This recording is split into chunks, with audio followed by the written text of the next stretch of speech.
We were going to quickly touch over um, the Washington Nationals. We've talked numerous times about the Mets and the Phillies and the Dodgers and the Padres, but the Nationals are a team that we've both kind of taken a liking to with some of their certain players, and their youth movement is really.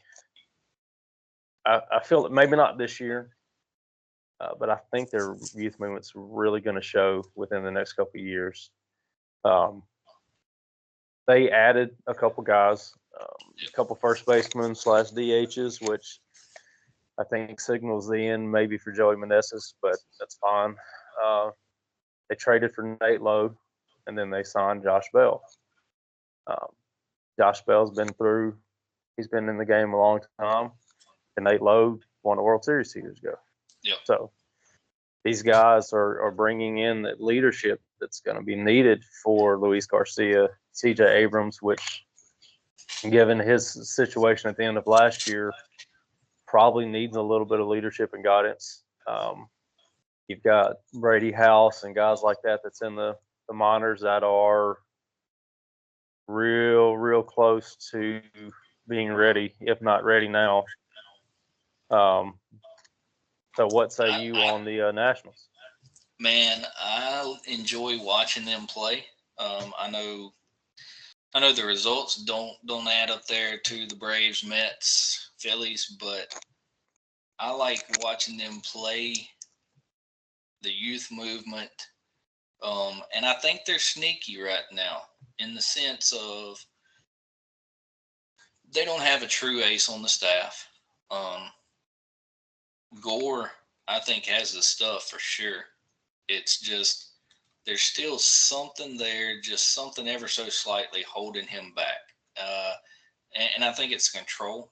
I think it's walks. He gets himself in trouble with some walks. But you got Gore, who has the potential to be a mid three, slightly upper three ERA guy. Jake Irvin, at one point last year, was rolling for them. Yeah, he was Kind of good. fell off, but at one point he was rolling. You have Trevor Williams, who pre-injury was sub 3 ERA and pitching the best he's ever thrown, and looked good doing it. It didn't seem like a fluke. Yeah, Um, and they got him for 2 years at super cheap money too. So yep. They added Michael Soroka. His days have passed, really, probably, but you could do a lot worse for a 4 or 5 guy for sure. Um, and the thing about Soroka is he's still young. He's only and 27. then the one that is a surprise, I think, or to me was a surprise last year, and I come close to adding him several times on the fantasy wire. DJ Hurst. Um, He had his moments. he doesn't have overpowering stuff, but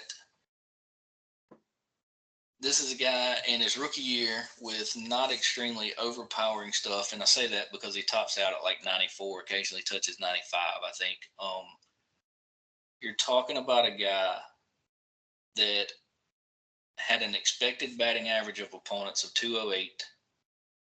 He had a K percentage of 27.7, even with not overpowering stuff. Walk rate under 10. But here's the big one for me. He had a 4.16 ERA as a rookie in 19 starts. Doesn't blow you away, doesn't dazzle you. But then you look at the underlying metrics, and his expected ERA is a 3.26 across 19 starts in a Yeah, division against the Mets, Phillies, and Braves. it's Now, tough. not all 19 of those games are against those division opponents, but he's He's going to pitch against them more than the rest. And his expected ERA is 3.26 out of 19 starts. That's not a bad ratio, honestly. Innings pitched were kind of low, meaning he wasn't getting very deep. Out of 19 starts, he had 88 innings. I mean yeah, that's not a great average, but well, four and change. again, you're talking about a rookie too that they're trying to manage innings on. So now you Yeah, got this guy here as a lefty. If he takes a step at all and gets into that low to mid 3 ERA range as your number 4, or even possibly your number 3 if he's pitching that well, that's that's going to be kind of fun to watch. Bullpen bullpen leaves a lot to be desired when you can probably, sad to say, but I think you could honestly make an argument that Derek Law is their top arm in the pen right now. And nothing against Derek Law, he's actually got fairly decent stuff. Just he's also kind of past his prime, so to speak. So he's close to my age, if Yeah. I'm not mistaken. But offensively, like, you're running a Kyber Ruiz out as a catcher, and he is not quite panned out to be the bat he was thought to be. But the one thing you can hang your hat on, he doesn't strike out as a catcher, which is usually fairly rare. Most of your catchers are defensive first guys, and even if they're hitters, they're typically power hitters. This guy's an average hitter. I mean, you're getting 260 plus out of your catcher spot with 15 to potentially 18 home runs, without a lot of Ks. So he's giving you opportunities to drive in runs, be on base. As you said, they added Lowe, they added Bell. They still have Meneses. They still have Yepes, who at times last year hit. Used to be a fairly decent bat in the Cardinals organization, prospect wise. Then my guy, Luis Garcia at second base. I remember whenever I told you like 3 years ago, I was like, man, I think this guy's going to pan out. And you're like, yeah, I don't know. I don't know. He don't look right. Something looks off. And now this past year, he breaks out into almost a 2020 season with a 282 average at still the young age of 24. Like, he's just starting to take off and understand the game. They added Rosario, Rosario. I think at times is an underrated infielder, even if it's more so in a utility role.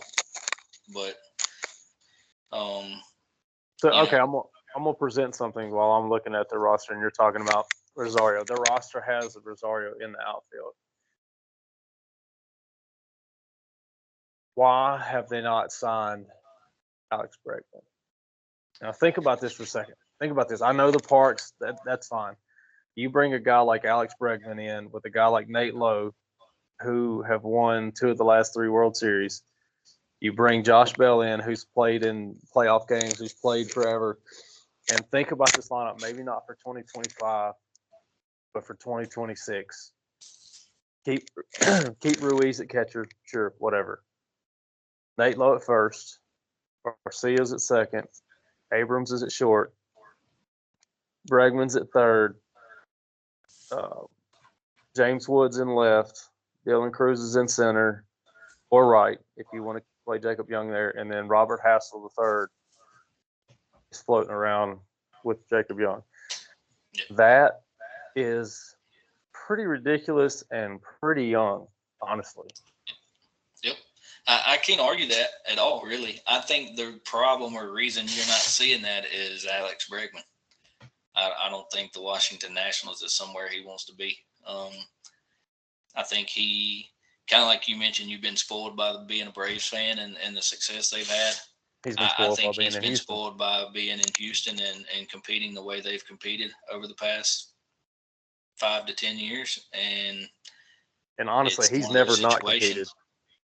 It's one of those situations where, yeah, on paper, Washington is starting to look good, but overall, is that where you as a veteran want to sign for the next 8 to 10 years on your contract and potentially go your first 3 to 4 years with that club, maybe finishing 4th in that division and never making the playoffs, because you are going against the daunting East of Atlanta, Philly, and the Mets? Did you, we'll kind of jump around again. Did you mention Mitchell Parker when you were talking about their starters? I did not, but he's another fairly solid option as an arm. He threw way more innings than Hers did. Worse numbers than Hers had. I can't vouch for the StatCast numbers. I didn't even bother to fool with those, but So it Parker was. ended the season at 7-10 with a 4.29 ERA, which in 2025 is really not that bad. 151 innings. He's not a big strikeout guy, but if you look at his last seven starts, he was 1-3. That's just because they weren't that good. ERA was 3.82, 35 and a third inning, so he's getting 5 a game. His whip's a little high, but he's at 35 strikeouts. But I'm looking at that 3.82 ERA. If he's throwing at 25 years old to a finishing the season at a 3.82 ERA, as the team gets better, he gets older. He's a big boy. He can. I feel like he could slot in pretty good in the mid to back end of that rotation and be very respectable, honestly. I just pulled up his StatCast numbers just to throw some out there and see what he looked like, and there's a lot of blue across his chart. Okay, so that's not that good then. for whatever that's worth. Now that said, his expected ERA was higher than his actual ERA. Expected ERA was 4.37 compared to a 4.29 on actual. But I think his big thing is his fastball only averages 92 and a half. At the big league level now, Lefty or righty, you got to be mid 90s almost. I won't say you can't do it anymore. But man, I just think you're at a point now in today's world, in today's game, where I think to have consistent, sustained success as a starting pitcher, you got to at least be touching 94, 95.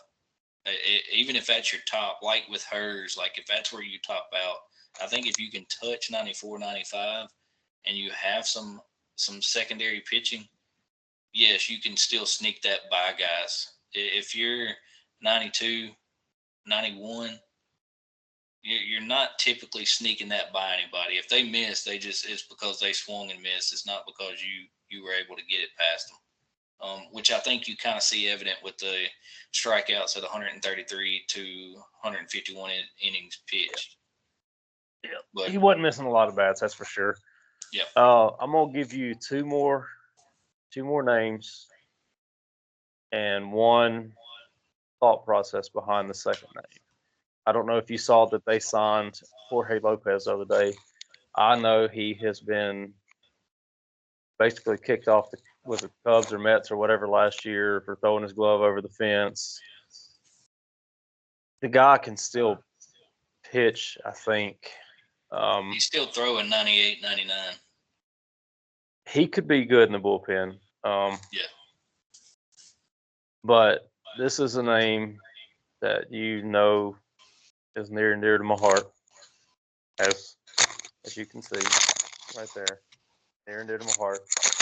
When I watched my own eyes, I went to watch OU versus TCU 5 years ago, I think, and I went specifically to watch Nick Lodolo. So I wanted to put my eyes on Nick Lodolo.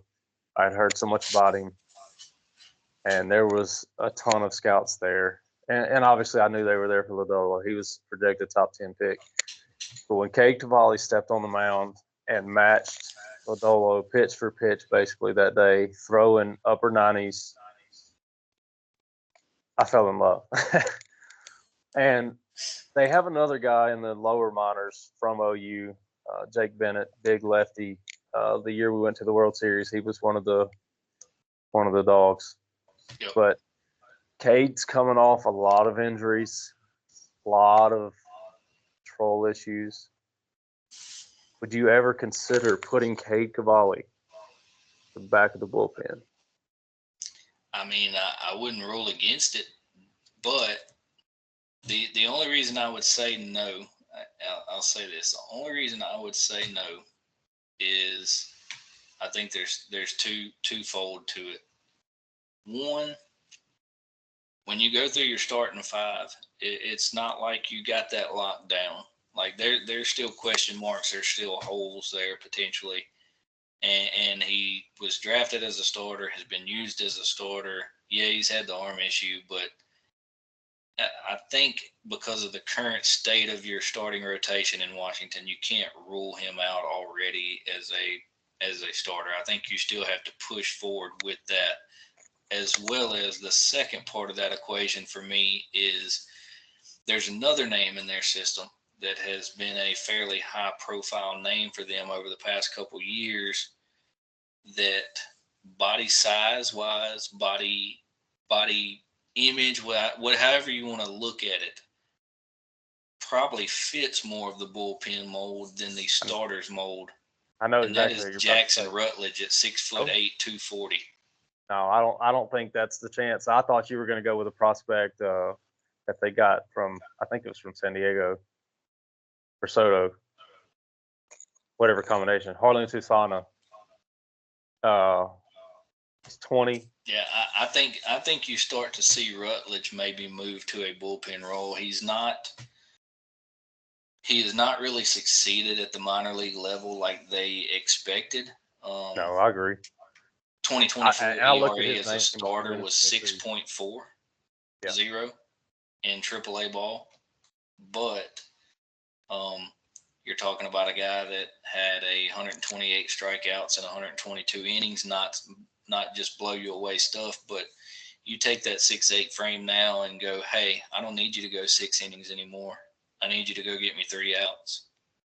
That strikeout total probably ticks up a hair, and now you're sitting in reliever status with that. His problem last year, what really got him in trouble, was the dude had 77 walks in 122 innings. Yeah, that's really rough. But again, as a reliever, you're asking him to throw less pitches. You're asking him to work out of less jams inning after inning potentially. Most cases. So I think again you could see that walk total go down. Yeah, I could see that. I just know Susana was one of the big risers. He's a big kid. He's got a 70 grade fastball, which Cade does as well. And I do think Cade can succeed as a starter.